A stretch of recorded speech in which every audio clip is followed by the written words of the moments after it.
Hi, everyone. Thank you so much for attending today, and welcome to the second series of a Deeper Dive with Buffalo Bayou Partnership. My name is Jessica McFall. I'm the Communication and Membership Coordinator for Buffalo Bayou Partnership. If you're not familiar with our organization, we are the nonprofit that is transforming and revitalizing Buffalo Bayou, a whole 10-mile stretch from Shepherd Drive to the Port of Houston turning basin. On today's presentation, we're going to talk about one of the most recent projects of Buffalo Bayou Partnership, Buffalo Bayou Park. Enhancement of Buffalo Bayou Park was made possible by a catalyst gift from the Kinder Foundation, along with the City of Houston through Parks and Recreation Department, Harris County Flood Control District, and Downtown Tax Increment Reinvestment Zone number 3.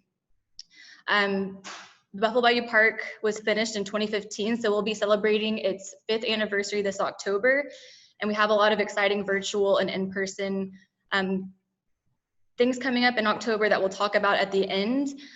But for now, we'll pass it over to Guy Hagstette, who is Vice President of Parks and Civic Projects for the Kinder Foundation, as well as a BBP board member, and Scott McCready, who is principal of SWA Group and served as the lead designer for Buffalo Bayou Park. Without further ado, I'll hand it over to Guy. All right, thank you, Jessica. It's a pleasure to be here with you and Scott today. I am going to share my screen and give a show that focuses on how the park came to be. There we go. And the story of Buffalo Bayou Park really goes back to the beginning of the founding of Houston in 1836. Houston was founded as a port city on Buffalo Bayou.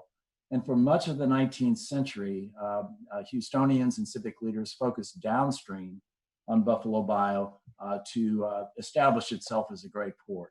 Of course, that happened with the development of the Houston Ship Channel after the 1900 storm. What many Houstonians don't realize is that the Houston Ship Channel is really Buffalo Bayou, widened and deepened. They also often don't realize that the Battle of San Jacinto, highlighted with the red arrow, was fought on the banks of Buffalo Bayou. So we need to keep in mind that Buffalo Bayou doesn't have just local significance, it has state, national, and even international significance. As the ship channel was being completed in 1914, Houstonians turned their sights upstream and hired Arthur Comey, a national urban planner, to develop a plan for a new park system for the young city. That park system he recommended should be focused on Houston's bayous, and especially Buffalo Bayou, leading out to a major park that would become Memorial Park. Arthur Comey's vision was a continuous linear park from what we think of as downtown today out to Memorial Park. And unfortunately, the Great Depression and World War II got in the way of that last final link. But it was a remarkable achievement for a young growing city to set aside this much land for parks. But as things go, others in city government, not so focused on parks, began to turn their eyes to all this land that had been acquired, and the higher and drier property was repurposed for other uses. And then after World War II, the traffic engineers eyed the land and redeveloped some of the property for parkways and freeway interchanges, leaving in the lower left the property we now know of as Buffalo Bayou Park. At the time, roughly around 1960, it was really just viewed as a drainage way encapsulated between two major thoroughfares, Memorial Drive and Allen Parkway. And that change in mindset and priorities was a result of two catastrophic floods in 1929 and 1935. This photo shows Houstonians in the lower right standing on the banks of the bayou as it was literally washing buildings away in downtown Houston. They no longer thought about parks along their bayous. They wanted channels to move floodwaters quickly and safely away from their growing city. And the Harris County Flood Control District was created by the state legislature in 1937 to partner with the U.S. Army Corps of Engineers on doing that throughout the city. And in the 1950s, using best practices in engineering at the time, the Army Corps of Engineers channelized Buffalo Bayou in this area, straightening the channel and removing the vegetation. This was controversial even in 1957. And for about a half a century afterwards, not a whole lot of significant work was done on this 2.5-mile stretch. You can see the change in this image, the lower left, showing Buffalo Bayou encapsulated in dense trees, and then also a 9-lane roadway, Allen Parkway, developed to its right. That was a morph from major transition from Arthur Comey's vision of a 3-lane park road that's shown at the top. And then 5 years later, the lower right shows a dramatic change. You also see the addition of Memorial Drive on the left, and those two roadways basically cut this property off from the rest of the city. So even if someone wanted to develop a park, it would be a park that was inaccessible for Houstonians. Then we kind of turned our backs on the bayou more completely. It was really considered an eyesore, and for many people a civic embarrassment. You certainly didn't bring your friends visiting from out of town to Buffalo Bayou to show off Houston. That began to change in the late 1960s with the emergence of the environmental movement, and young people, as they so often do, led the way with a guerrilla event called the Reeking Regatta, named that for good reason, to call attention to the plight of Buffalo Bayou. This event now is, of course, one of the largest canoe races in the country, the Buffalo Bayou Regatta, sponsored by BBP. The city's attitudes also began to evolve, and I am sorry, the green space somehow got moved in this image. But the city began to realize a little bit more of the recreational potential of this area, and for the first time began to make some investments using federal dollars to develop an asphalt hike and bike trail that surrounded this stretch of the bayou. Invited Charles Tapley to pursue some demonstration projects to show he was an architect, to show the potential of the bayou in the early 80s. Unfortunately, that momentum was stopped by the oil bust. And then finally dedicated some of this property as parkland for the first time since it was acquired with park bonds after 1912 as Eleanor Tinsley Park. It also invited others with private funding to install beautiful fountains, artworks, monuments, skate parks using private dollars. Generally, these features were considered viewable from the road, and the overall context for those improvements was pretty derelict. The city really didn't have the money or the resources to properly maintain 160 acres of land. And it wasn't considered officially parkland anyway. It was considered a drainage easement. And as Houstonians began to move back into the center city, as the lower right image showed, something really needed to be done. The Harris County Flood Control District, meanwhile, had its hands full with a limited budget dealing with flooding throughout the county. This is Tropical Storm Allison in 2001.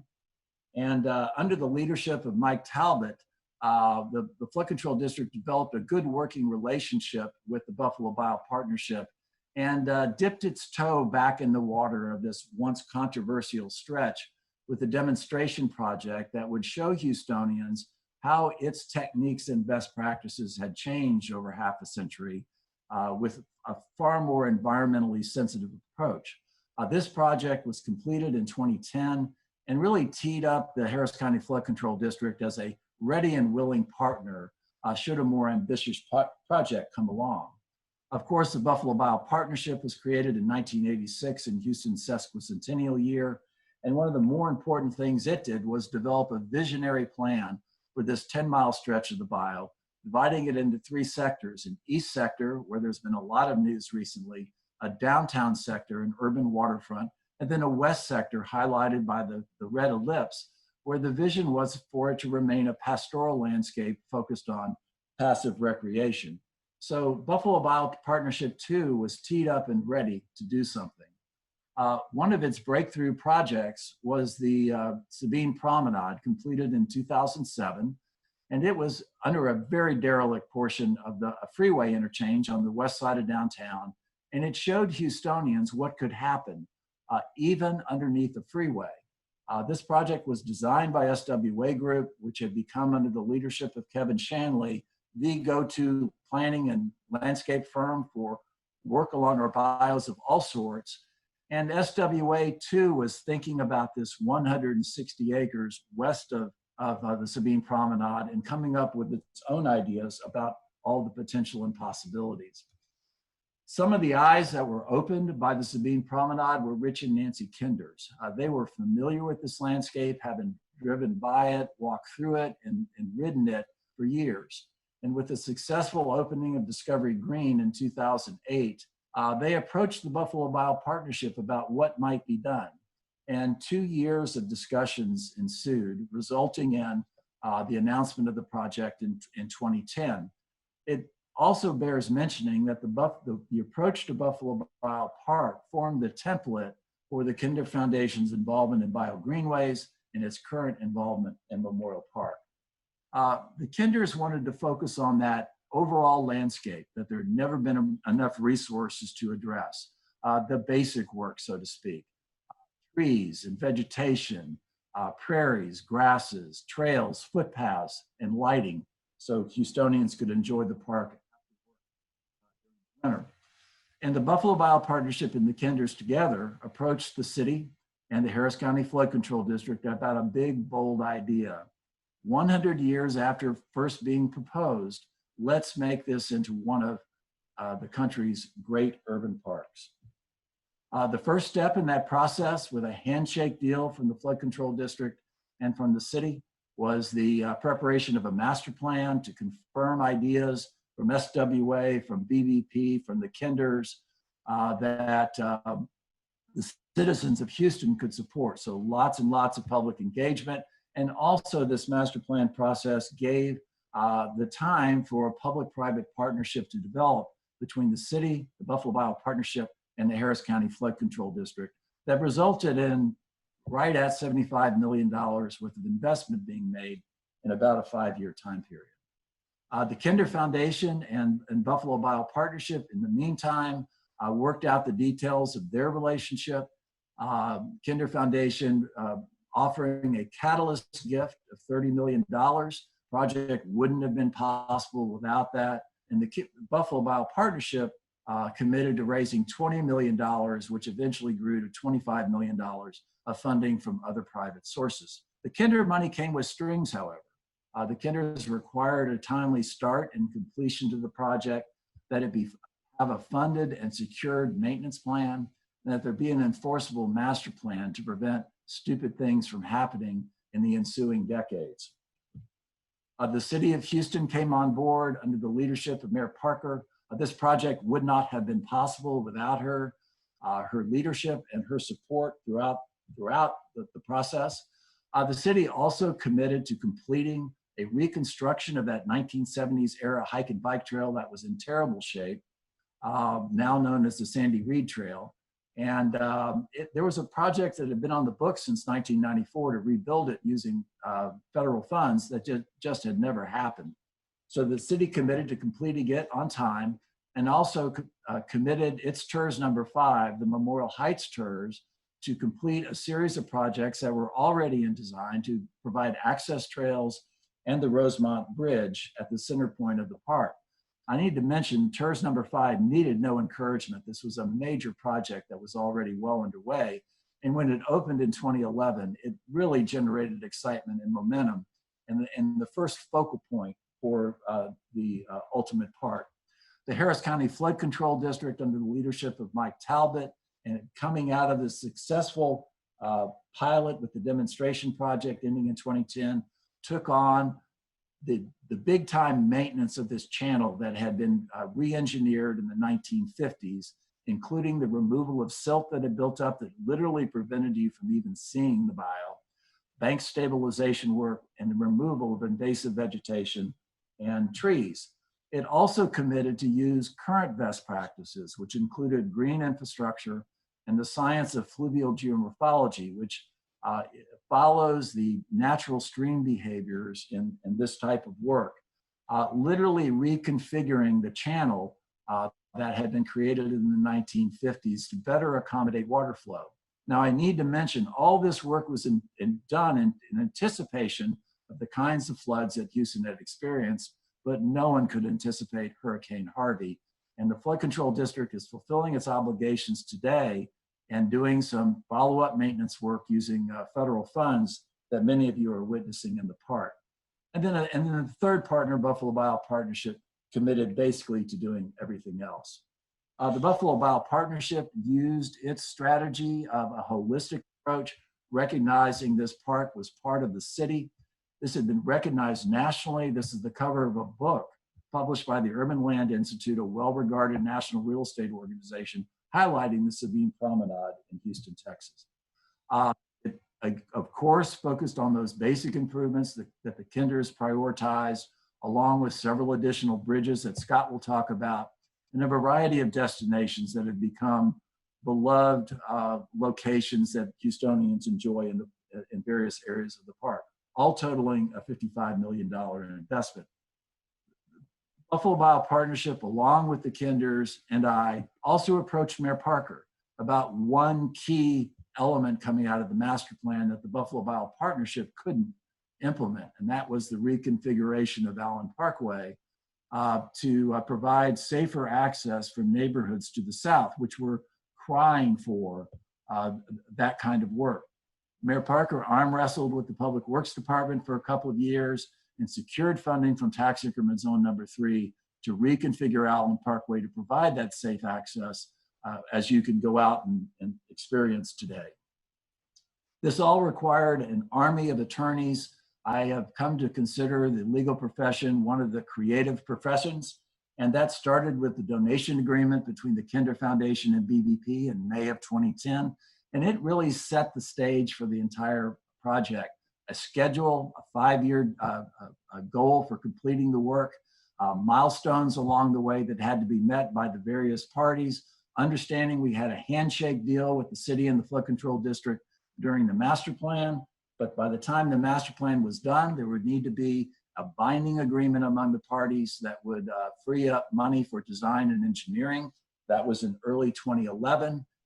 And then 1 year later, another major milestone, the Construction Operations and Maintenance Agreement, fondly known as the COMA, would free up money for construction and then also establish the roles and responsibilities of the parties once the park opened, an extraordinarily important aspect of work. Obviously, I'm not going to go through the details. These are the cliff notes. The agreement itself is 2 inches thick. Importantly, the agreement set up the relationships among the parties. Each entity, public and private, set about doing their own projects using their own best practices and protocols, but they coordinated their work through a steering committee chaired by Nancy Kinder. And that steering committee also oversaw the development of the master plan and the owner's manual. It has morphed into the steering committee now that the park is open, into the standards committee.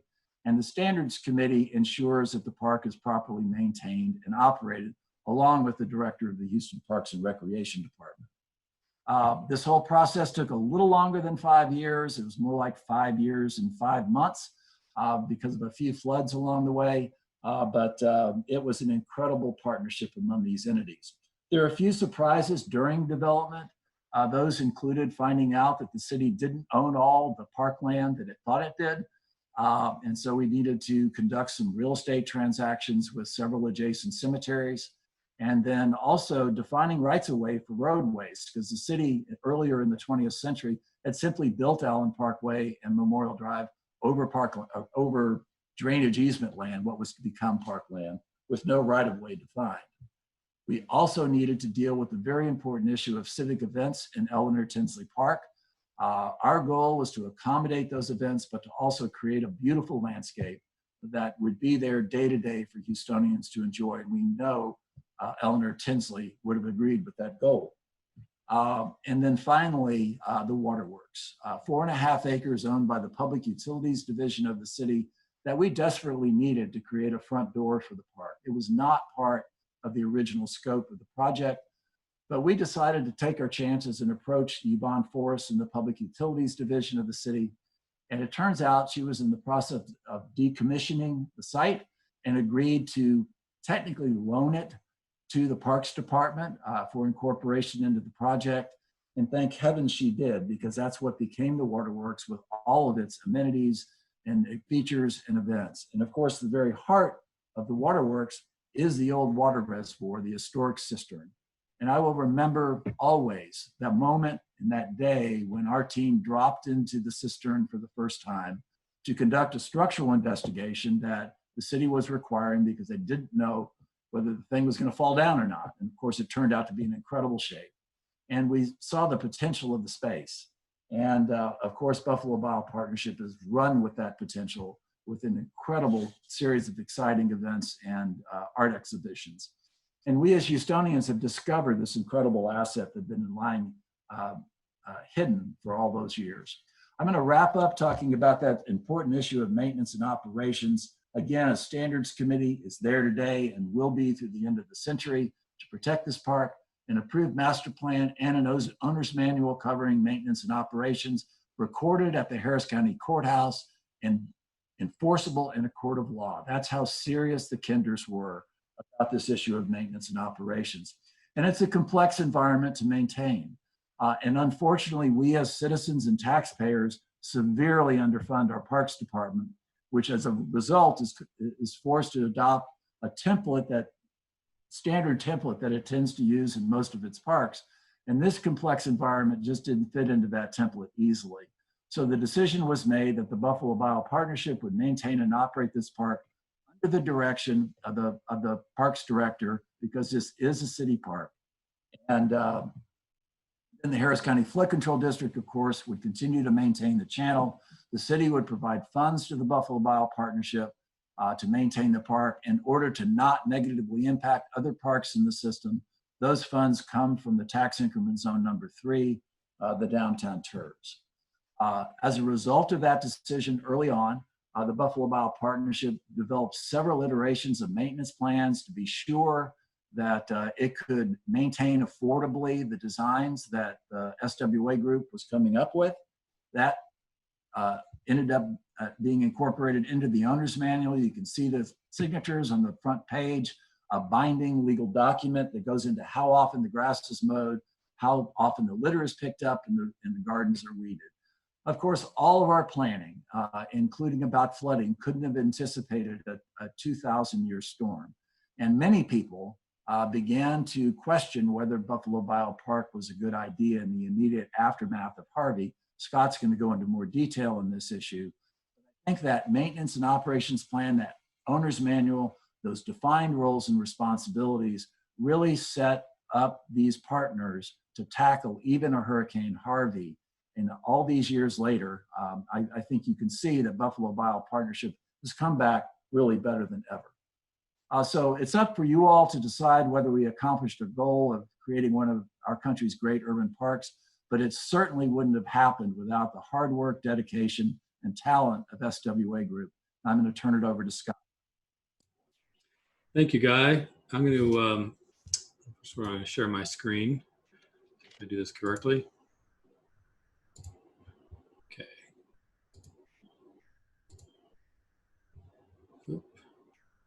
Can you see my screen full screen or no?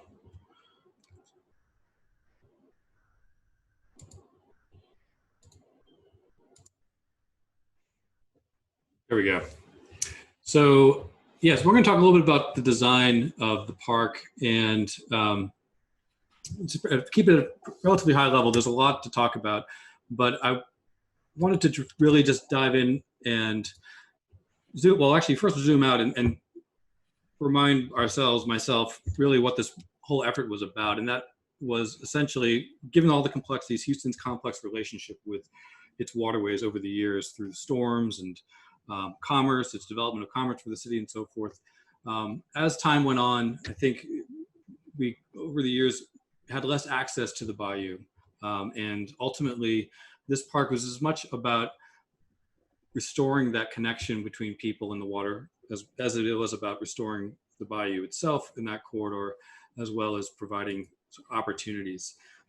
As Guy mentioned, the legacy of the storms that and the flooding that is a natural part of the bayou in the urban conditions resulted in as we see around Houston, hard channelization of bayous, as well as just general return to nature, a very wild form of nature, which is relatively inaccessible to most people. And so this park rather was trying to establish a balance between accommodating the requirements of flood storage, flood passage of water, but also the needs of both the ecological nature that flows up and down the corridors of these bayous and the people of the city who benefit from the access to open space. And that process started for us, at least SWA, through the leadership of Kevin Shanley and others in our office, back with the completion of the Sabine to Bagby Promenade. And that was really our first opportunity to work through the issues of bringing trails and considerations of flooding within the Bayou corridor and how that plays out in design details of the park and all the considerations that go along with that. So zooming back out to Buffalo Bayou Park, we'll talk a little bit about just some of the design systems. And one way to think about it simplistically would be to think of it as, you have the morphology of the actual channel itself, the way the water courses and shapes the land. We have the mobility that people require, and as well as as the urban grid lays over this bayou corridor, how do we interface with that and how do we bring access into the park? And then also thinking about the ecological layer and how that exists within this corridor through all these dynamic systems, and also plays host to both the natural environment, plants and animals, as well as people. And so if you look at these sort of three categories, it's the overlap of them that really creates the design decisions, that none of them work in isolation with one another. And so the moves of the park as you see them today are always a response to both considerations of ecology, mobility, and morphology, and ultimately what the overarching goal of the project is, which is to make high quality open space that's valuable to Houstonians. So first we'll start talking about the Bayou morphology, and when you think about Buffalo Bayou, you have to put it in context of the watershed it sits within.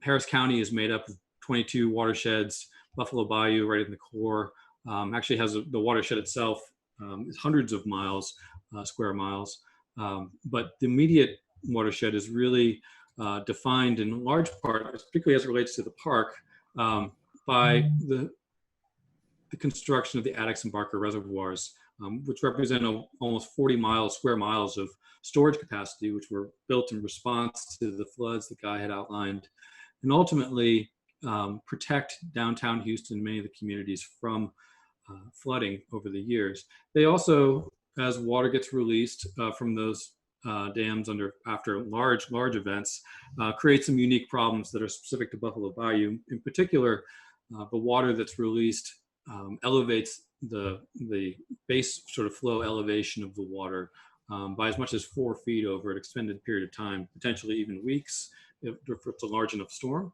And that puts additional stresses on the bayou, both in terms of its stability as well as vegetation. And so if you zoom in a little bit to our segment of Buffalo Bayou, and you need to think of the bayou itself as not just the water channel, but really the sort of localized floodplain. And this map really just depicts what we call the 500-year and the 100-year storm. But ultimately, it sort of, on an annual basis, gives you an idea of how this water is filling up this bayou channel and spreading out into the communities, and likewise how that water from the community is entering the bayou on a local level as well. If you go back in time and to these aerials taken from 1944, you'll see the bayou was a much more urban condition, or I say natural condition rather, without the roads hemming it in on either side, Memorial and Allen Parkway. It had more room to meander, had sandier banks, was allowed to erode and top over banks, but also restore itself as it meandered through this soft soils of our city. And over time, that's what bayous do. They move within their channels. Over many years, they can move many miles as their geometry changes. that is not really an option for a developed city, particularly in its core with roads and properties and what we're trying to establish here, a park for people, protect the investment. So we're trying to find the right balance between allowing for some of those natural systems to take place, but also protecting the investment and allowing for a stable experience for park goers in the city as a whole. So as Guy mentioned, Harris County Flood Control District utilized fluvio-geomorphology as sort of a prime approach, the shaping of the bayou channel to build in some stability within the limited area that we had to work within. That was done through a series of different tools, but notably among them were some key tools that were both related to what the bayou is trying to do with water, but also what it leaves behind in terms of maintenance. In our case, the issues are primarily relating to erosion and silt deposition after the floodwaters have receded. And you can see in this diagram in the orange areas, the inside banks of the bayou. That's where the water overtops the banks of the bayou. And that's also where a lot of the silt generally tends to deposit as the waters recede. And that can become, quite a maintenance challenge for a park. And if you visited the park in the past, you would notice that these mounds of earth get developed along the edge of the bayou and really restrict visibility to the water. They also can bury trails and trees and so forth. So this sort of, the fluvio-geomorphologists working on the project really had this predictive sort of way of anticipating where those areas would be and then grading the earth and moving the bayou to enhance the flows. Think about stability on the outer bends, addressed through primarily through vegetation as well as some armoring of the slopes, but really allowing for this natural occurrence of slower water overtopping during flood events on the inside banks and faster water moving on the outer banks, and working our design around from that point. And ultimately, that shaping of the land really starts to define program within the park as we have these sort of flatter portions of land that are defined by the topography, much of which was already there when we started the project, that ultimately began to lay out our opportunities for how we would program program opportunities for these spaces that move up and down the bayou, but also how those those spaces relate to our attitudes about ecology and maintenance and the sort of dynamics of the river itself. There are many other tools that we looked at, very simple ones, keeping buildings and structures out of the lower portions of the bayou. You'll see very few in the park, and they're up at higher elevations generally. Vegetation management, we planted over 14,000 trees. In addition to protecting, obviously the movement of the bayou resulted in a removal of some trees, so a lot of that was restorative. But in general, the vegetation plays a significant role in the ultimate stability of the channel over time. And smaller details, trails with turned down edges to resist some of the erosion, more interpretive elements, bridges that have built into them, heights of the pylons at the Police Memorial Bridge depicting 600-year flood elevations.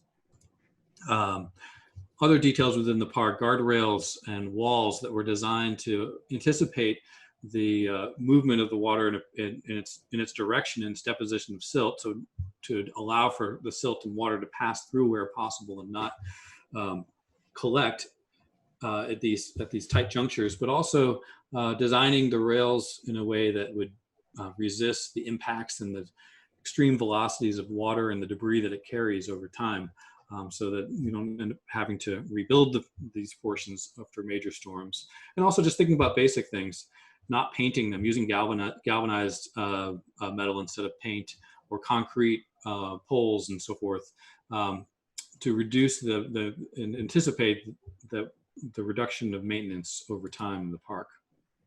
Lighting, also inviting people down into the park.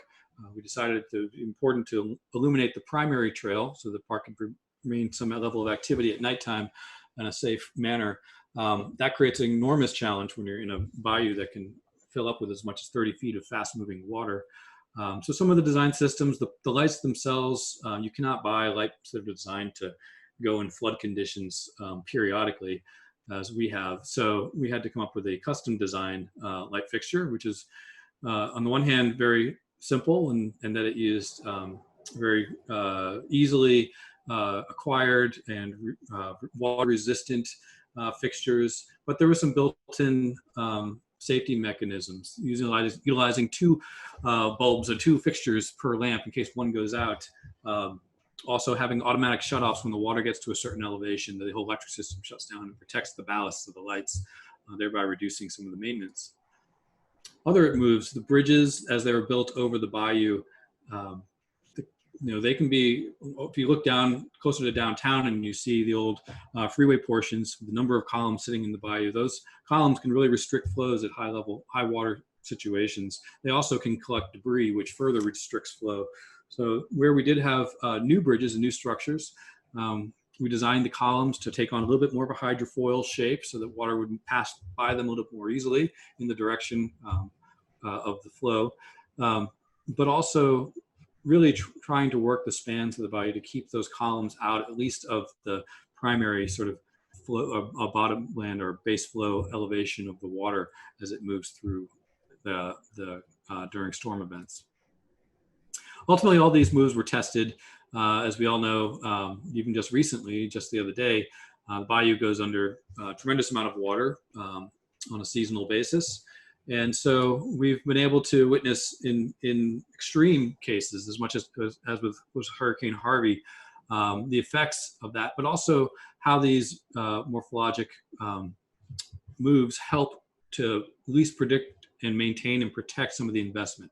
So here, after the waters from Hurricane Harvey receded, you see, the upper level architecture and some of those sort of high investment spaces, the playgrounds received a lot less siltation, but those silt benches we were mentioning, you can really see them in dramatic fashion as they collected an enormous amount of silt after Hurricane Harvey in those locations.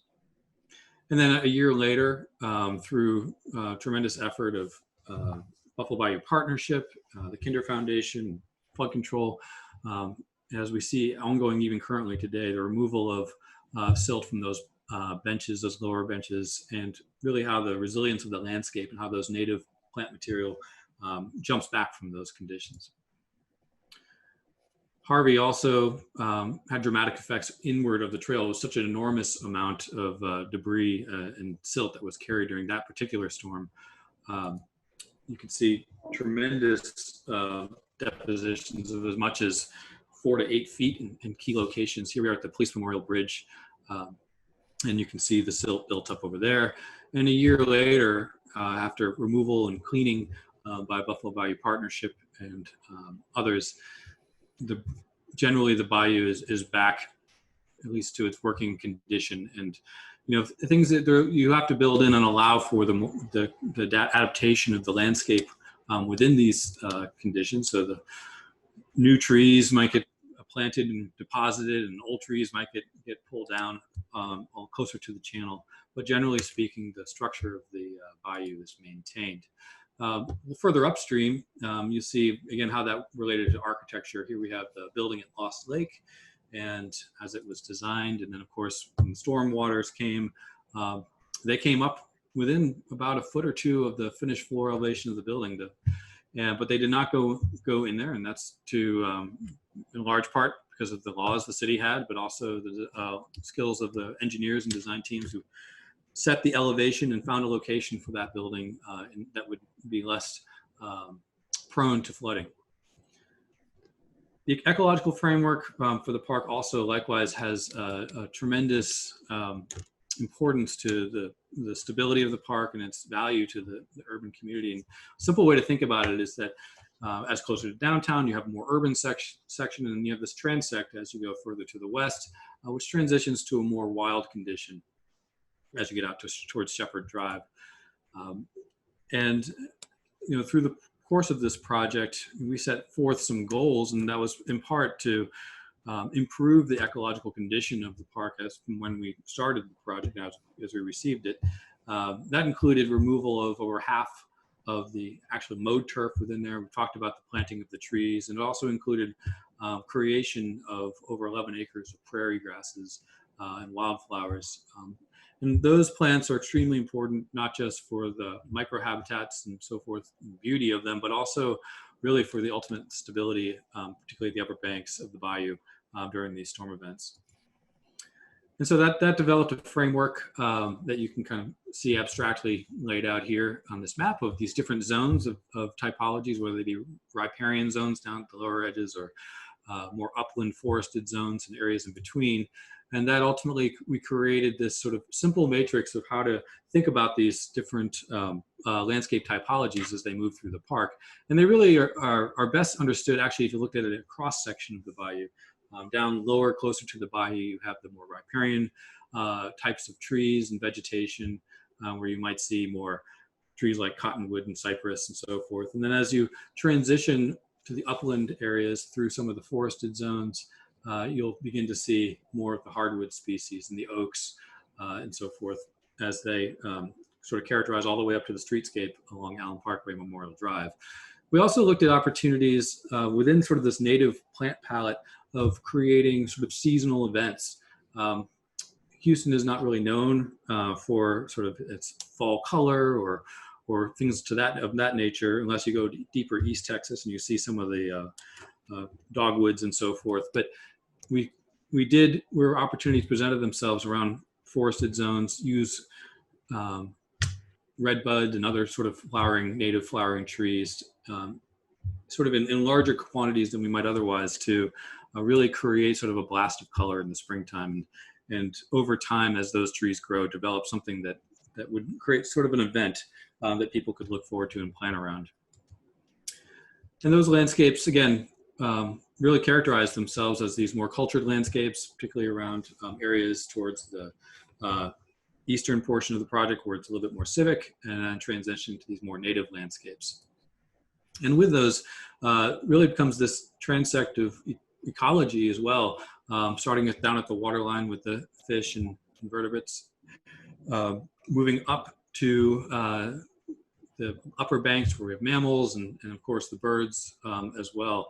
And each of these zones were designed really to try to string them together as best as we could, to begin to really reinforce this idea of this corridor that moves both east to west, but also from the water up into the trees, to really establish this park as a positive, beneficial component to the urban ecological systems of the city as a whole.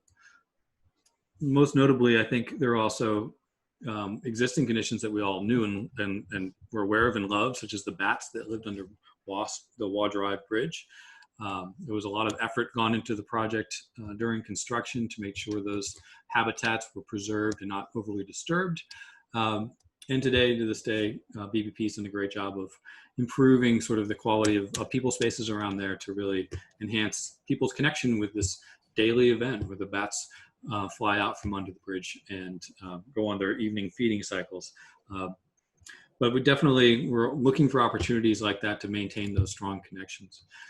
Mobility and framework, the mobility framework for the park is also really fundamental to the experience of the park, the design thinking of the park, but also the idea of equity in terms of expanding the amount of users that the park would be relevant to. If you came to this park before we started this project, first of all, you'd have a hard time getting there because of the presence of roadways, very limited pedestrian crossings across both Memorial Drive and Allen Parkway, as well as connections downtown the city. And so our goal was to be opportunistic and really identify where we could make those connections. Going back to the tourist project that Guy had mentioned for the Rosemont Bridge, which actually made a very overt connection over Memorial Drive, utilizing an actual old historic rail corridor and abutment wall that was located at that location, saving the project tens of thousands of dollars, hundreds of thousands of dollars, but also linking that back up to other trail systems within the street to get stronger connections within the community. And also thinking about that connection, not just across the road, but also across the bayou as well. Ultimately, we developed a series of gateways and sort of portal systems into the park starting with sort of the larger primary park gateways, as Guy mentioned, at Waterworks, but also at Lost Lake, because those represent the few locations in the park where you can actually park a car if you're coming from further distances, but also promoting pedestrian crossings where possible, and having pedestrian portals that are legible from the street and really celebrate entry into the park. And also even thinking about vehicular traffic as it crosses over some of the major roadways and how they sort of experience the park, even if not going into the park, what we can do to sort of amplify the presence of the park. So we did that through two basic ways, certainly at the footpath level. These landscape gateways, this idea of taking some of the riparian vegetation that exists within the park, that it's really unique to the bayou in mass, such as cypress trees and so forth, and bringing them up to these sort of portal moments as you descend into the park, but also designing small architectural and artistic elements, such as the canoe portals that I'll talk about a little bit later, that sort of frame and ceremonialize your entrance into the park. And then, as Guy mentioned, for the downtown management district, the redesign of Allen Parkway, which shifted the lanes of traffic from adjacent to the bayou outboard, and allowed for the accommodation of a carriage lane, a slow-moving carriage lane, and some parking, additional parking, much-needed parking within the southern, primarily the eastern portion of the project. Really opened up a lot of opportunities, most notably from safety standpoint. Hawk signals, or pedestrian activated traffic signals, were introduced, as well as actual signalized intersections as well. So that, again, really allowed us to promote other modes of mobility, of access to the park, and leverage what was already happening in the city with the expansion of the Houston bike share system, but also just thinking about bike commuters and other walkers or people in the community, to basically give them much more convenient and safe entry points within the park and connections to key components within there. The trail system itself, you can really think of it as sort of two primary portions. As this little diagram illustrates, you have the areas in orange, which are the mixed use trails, the higher speed, if you will, hike and bike trail. And then you have the yellow paths, this footpaths that are not supposed to be used by bikes, and allow for people who are walking to not have to navigate those busier paths, but also allow in certain areas them to get a little bit closer to the actual waterfront itself. And you can see how those interlace themselves as you move through the corridor. And really, the diversity of users, that 10-foot wide hike and bike trail, as people who probably use it today know, it's barely adequate as it is, given the popularity of the trails, which is why those secondary trails become even more important, particularly as we've seen recently with COVID and the sheer number of people utilizing the park. And those trails are really designed to respond, again, to the needs of the bayou from a topologic standpoint, and what was already there, protection of trees, the meanderings of the bayou, but also give a sense of really immersion into the park and allow people to experience the depth of the beauty and the unique landscape that characterizes this corridor, and unlike most other places in the city. Bridges were extremely important part of that. There were three major bridges, or I should say two major bridges built as part of Buffalo Bayou Park, and then previous to that, the Rosemont Bridge. And then if you also include the Shepherd Drive Bridge built with the City Trail Project, and the existing Sabine Street Bridge, the historic bridge farther to the east, you end up with this network that accommodates the city's four sort of zones within the park. If you came to the park prior and you went for a walk or a run, you were committed to a much longer journey. And while beautiful, it really prohibited or at least restricted the use to a large number of the segment of the population, people with small kids or limited mobility, or simply people with limited amount of time. So these bridges allow for a much more interlooped, or these sort of loops that sort of shorten those distances and allow a lot more opportunities for how you can experience the park, enter the park, and ultimately enjoy it in more sort of bite-sized pieces. They also really gave a new perspective on the bayou, about really for the first time as a pedestrian being able to stand over the water and see the sort of the channel, the water move, see the dynamics of the water, see the trash get floating down the water after storm events. I mean, these are all important things for Houstonians to build in terms of this sort of collective understanding of how these river systems work that really define our city, and ultimately make all of us a little bit more educated with regards to the unique dynamic nature of this river system.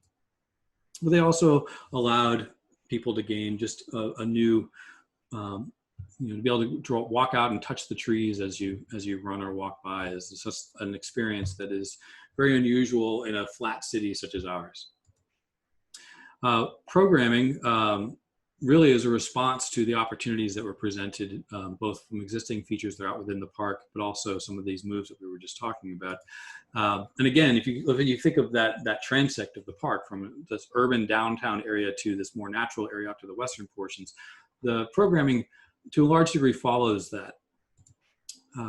There's obviously an enormous amount of things, and actually ever increasing things to do, thanks to the Buffalo Bayou Partnership's incredible job of continued programming and creating new opportunities. But generally speaking, the park tends to be a little bit more civic as you're closer to downtown, with the presence of Eleanor Tinsley Park and others. And as you move further to the west, gives way to more passive opportunities and protected landscape zones, whether they be more woodland areas or open meadows. And again, as Guy was mentioning, the waterworks is sort of our southern, or I should say eastern portal into the park, that offers a lot of flexibility in terms of how it's used, but it also is a nice mixing bowl, if you will, between different types of users.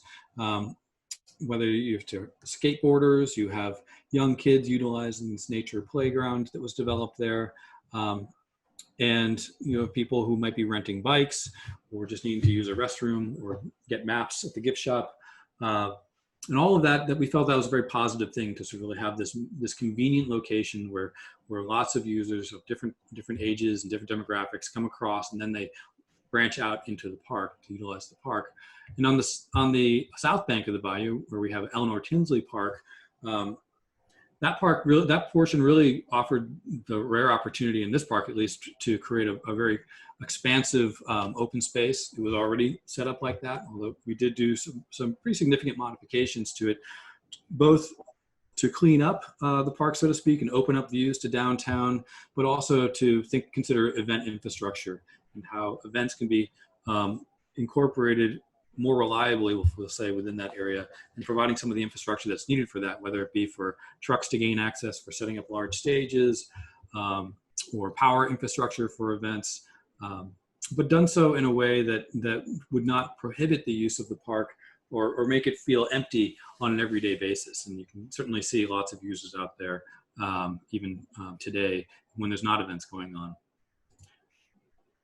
Here we have the Waterworks Pavilion, and I should mention our partners in design on this work, Page Architects in particular, really did a tremendous job of developing the design ideas for all of the park architecture that you see, whether it be Lost Lake here, or even some of the smaller pavilions within the park, and just did a tremendous job of really creating designing an aesthetic that we felt was sympathetic to sort of the infrastructure nature of the freeways and the rivers that sort of surround this area, but also be very bold and be cognizant of maintenance and weather conditions in this very tough environment for buildings as well as the landscape. And that location also gives you sort of unique shaded, protected opportunities to view downtown. And this idea of having protected moments within the park is extremely important as well. It's a hot city that we live in. It rains unsuspectingly sometimes. So to have these points of refuge where you can jump off the trail under a pavilion, or just get out of the direct sunlight, can really extend the use of the park a great deal. Moving further up, as I was mentioning before, Lost Lake was another area. This one was it had a different sort of mission in that we were trying to create another point of refuge, but one that would also provide opportunities for food, for restaurant and comfort level, but also infrastructure for boat rentals and potentially bike rentals in that general vicinity. And it's located up high in an area that actually had an old dam that had ceased to sort of really function and exist. It had previously been dammed as a pond a number of years ago. So this idea was to really sort of restore that idea and give a point of refuge within sort of the wooded area where you can sit even on the hottest day of the summer. You can go out there and have a nice meal and look out onto the trees, or you can venture out into these garden zones or these patios that are within the woods or within this sort of upper pond area that really is protected from the more regular high and low water events that the bayou experiences. And then ultimately, this, much like the other one, is sort of a launching off point for other portions within the bayou itself. Nature play was extremely important component. We really wanted to think about sort of the next generation of stewards of Buffalo Bayou Park and come up with a play space that really was more about the topography and the unique experiences of this area itself. So a lot of focus on nature, a lot of focus on sort of physical challenges, but less so on sort of traditional play equipment. And really thinking about how that extends out into the park too, as kids venture forth, whether they be younger with their parents or as they become older and explore the park in all its sort of diversity. Dog parks was extremely important in challenging proposition in this park. There was already existing dog park there that had a strong user base, and sort of as a requirement of the product, we really needed to formalize that and from a safety standpoint, but really think of it also as a social space for people. Dog owners represent a very large demographic, and it's an important place for people as well as for their pets. Other opportunities, the garden spaces that you'll see periodically that are a little bit more cultivated within the park.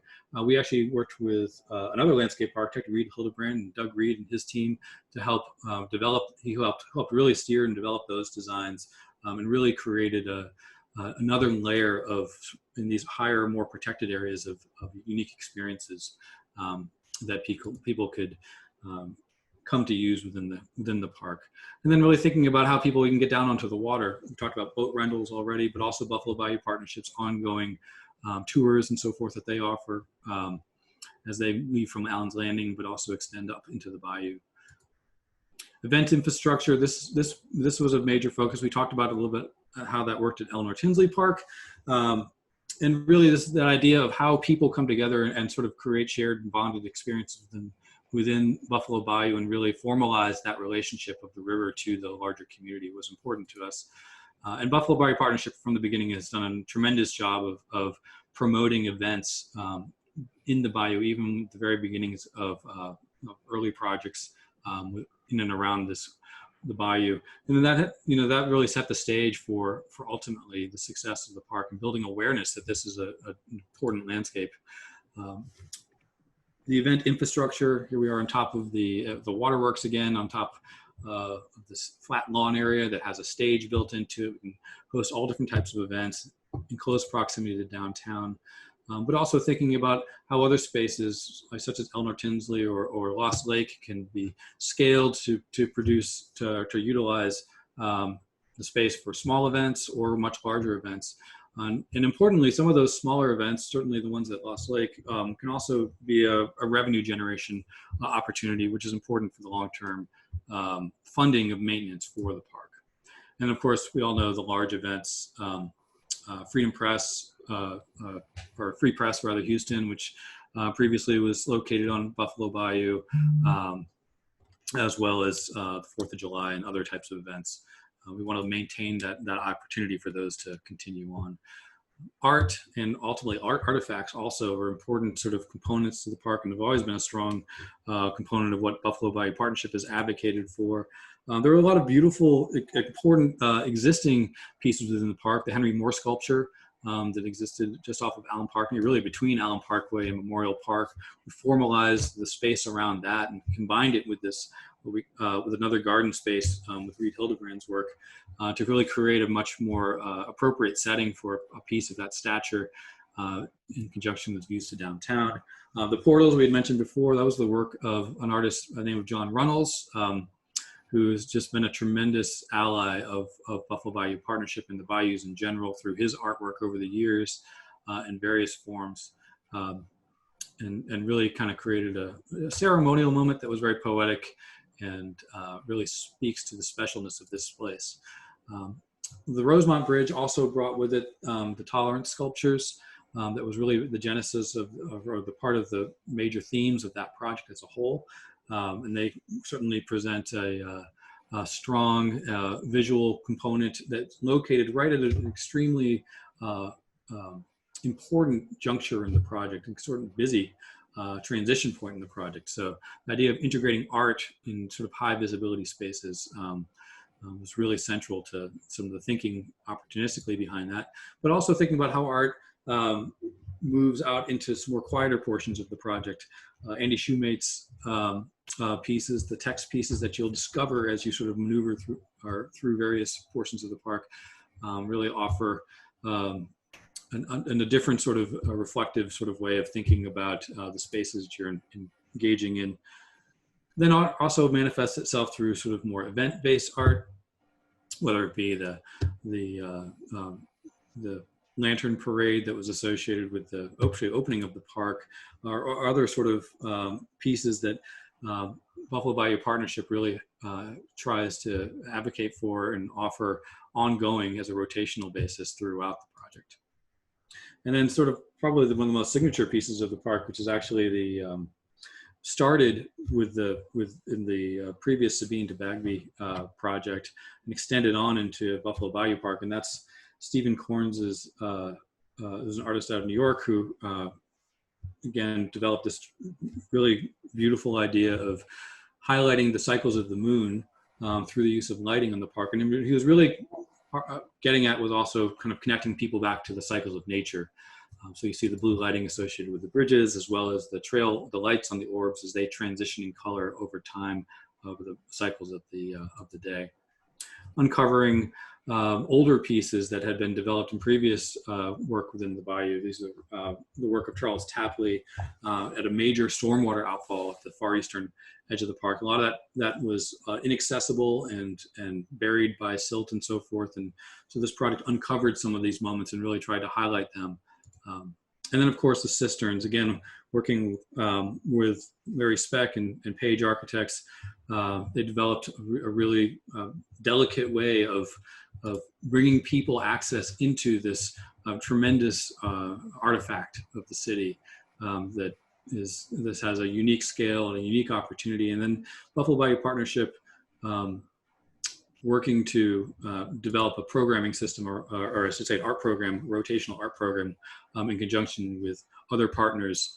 So to give people a reason to come back and extend this sort of continuous dynamic relationship of people and culture and art within the context of this park. Ultimately, the project was, obviously the work of an incredible group of people, of committed people, and as Guy mentioned, it's an ongoing process. There are repairs being made after storm events. There are new art pieces going in. There are new considerations for access to the park as development happens in and around it. So ultimately, the park will evolve over time, but we're all quite proud of the effort that was put in, the results, and ultimately the adoption of the community to a space that we all feel very passionate about. So with that, I'm going to pass it back and to Jessica, and we can take it from there. Hi, yeah, thank you so much, Scott and Guy, for taking the time to go over everything that's been done. I hope you as an audience member can maybe appreciate the park more, knowing all the careful planning that went into it from people like Scott and Guy. we want to give you the opportunity to ask some questions that Scott and Guy can answer. So go ahead and write those in the chat. And while you are asking those questions, I'm going to go over some events that we have coming up for the 5th anniversary of Buffalo Bayou Park. One second.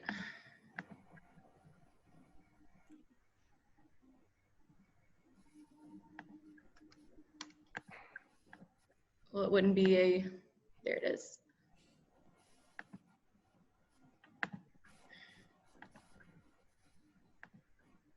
Okay, sorry about that. So we have the 5th anniversary of Buffalo Bayou Park. We're calling Artful Anniversary because we are bringing in some art partners as well as some art installations into Buffalo Bayou Park.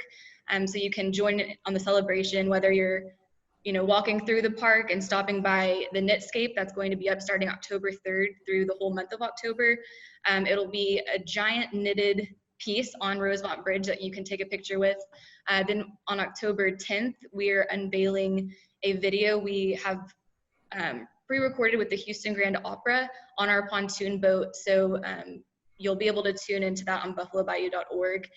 Then we have 2 other virtual performances going live on October 17th and October 24th.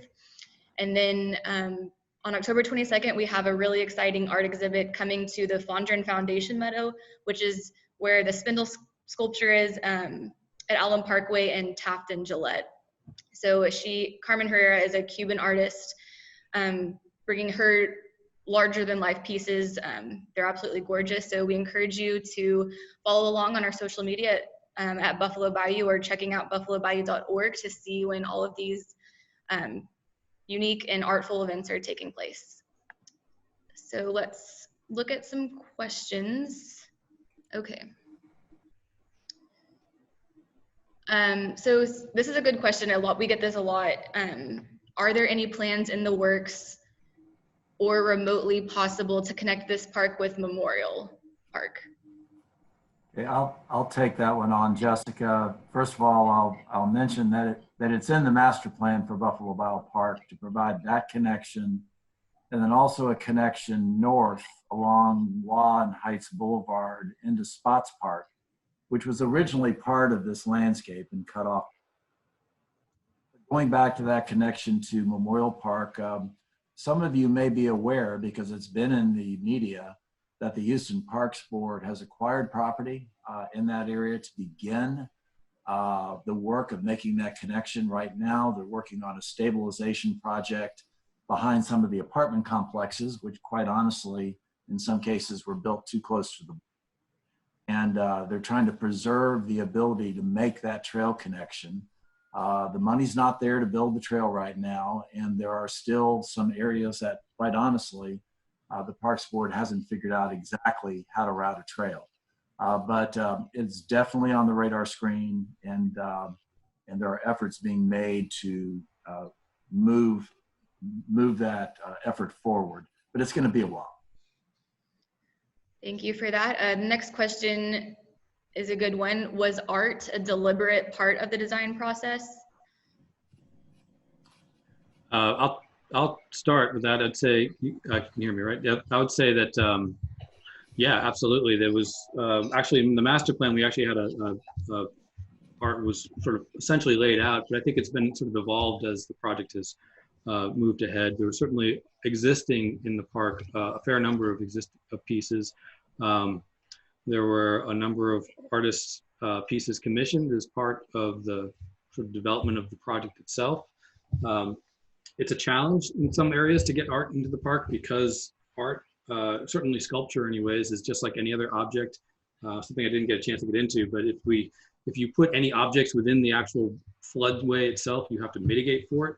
So you have the physical art object, but then you also have this additional work you have to do to the park to make sure you're not negatively impacting the flow of the bayou. And that actually created some challenges in some of the pieces that were being considered. But yeah, absolutely, it's a major part. And Jessica, if I could just add that the Buffalo Bayou Partnership has a tremendous history of incorporating public art, both temporary and performance and permanent art, into the Buffalo Bayou Park environment. And I think one effort that was made here in the lunar cycle lighting, I think is an excellent example, is to do it in creative ways that are really integrated into the environment rather than simply kind of plopping a sculpture somewhere. And so Anthony Shumate's word art is another example, John Runnels' canoe portals. So there was a real focus on trying to incorporate works that integrate into and kind of resonate with the overall environment. Okay. A couple of people have asked about the Harris County flood control work that's going along the banks of the bayou right now, and what that means for the environment and for the wildlife and for just overall purpose. Well, I quickly referenced this, and we didn't have the time to get into things in details, and I am certainly not a spokesperson for the Harris County Flood Control District, but I will say this. Number one, the protocols and roles and responsibilities were all worked out in advance for who does what and how it occurs. When the Harris County Flood Control District began looking at doing this kind of work, and again, they had to wait 2 years for federal funds, not just for Buffalo Bayou Park, but throughout the drainage system in Harris County. They worked hand in hand with Buffalo Bayou Partnership, trying to come up with the best approach to use in the park within a limited budget. I mean, if I recall correctly, they had $100 million of just infrastructure damage as a result of Harvey. And of course, first and foremost, they need to take care of that essential flood safety mandate that they have. So the work that was developed is addressing the really major bank failures, largely as a result of Hurricane Harvey, that are also threatening cemeteries, roadways, and other infrastructure, and in 1 or 2 cases resulted in cutting off one part of the park from the other.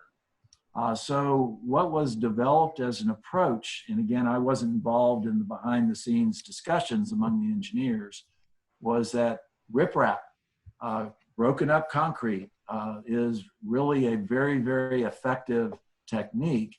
And what the Flood Control District then does is it covers that riprap and kind of with soil, and soil works down into the voids.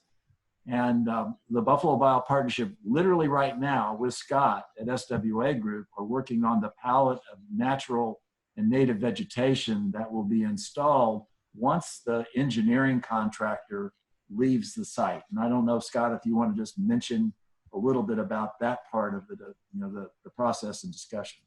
Yeah, well, just building off what you said, I think there's, again, there's still trying to work within this idea of fluvio-geomorphology, and not resorting to big sheet pile walls or other sort of structural design elements where possible, and trying to develop a system that allows plants and soil and so forth to really exist and be the armor for this park. That's ultimately the goal, and it takes time to do, and there's a lot of competing interests involved in this that makes it very challenging.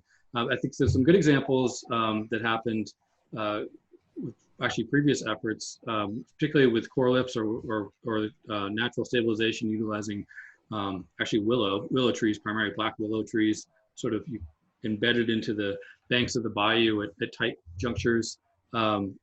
Those areas have proved to be very stable over time and receive minimal damage as compared to other areas. There's a trade-off with that. They're very thick vegetation. You will, initially at least lose your visibility into the bayou, to the water, but over time that can be limbed up and so forth. So there's a time scale associated with any improvement that you're dealing with nature with, and so that will ultimately, I think flood control is doing this in sort of segments, sort of bite-sized segments as they kind of move down through the channel, and very cognizant also about planting, what time of year you can plant, and so forth, to make sure that the plants that get planted succeed and thrive very quickly. Thank you for that. Somebody asked about updates on the East End projects. We actually did a webinar about that in the last series that you can find on our website. I don't know if Guy has anything to add to that question as a board member. Well, I think it's incredibly exciting work. And I know that the staff and project managers at Buffalo Bayou Partnership are in touch with me quite a bit about questions coming out of Buffalo Bayou Park. You know, how much did this cost? How did you approach this type of issue? So there's a lot of real work going on right now. And I need to say there's a lot. Ann Olson and Lee McBurnett and the development team with Karen Farber are actually getting great reception from Houstonians and from donors about funding for that work. And so I'm excited. I think it's just going to be incredible. Yeah, it's an exciting project. So like I said, you can view that whole webinar on our website. The link is on our homepage right now. And another question, which I think is a good segue into wrapping this up because we're about 15 minutes over, is are there any ideas about tackling the trash other than letting it get to the bayou? And our next webinar next month is all about the trash situation and how Buffalo Bayou Partnership has a clean and green program that is funded to help clean up trash in the bayou and what we're doing, and our BioVac, which is a really interesting addition. So if you sign up for next month's webinar, you'll get information all about that and the trash situation. But we'll wrap this up, and if you have any more questions, you can email me. You should have gotten my email and all the confirmations. And I really just want to thank Guy and Scott again for taking the time to present this on a Thursday afternoon to you guys. And the session will be recorded, so if you want to share later on, that link will be sent to everybody. And yeah, thanks again. Have a great afternoon. Thank you. Thank you.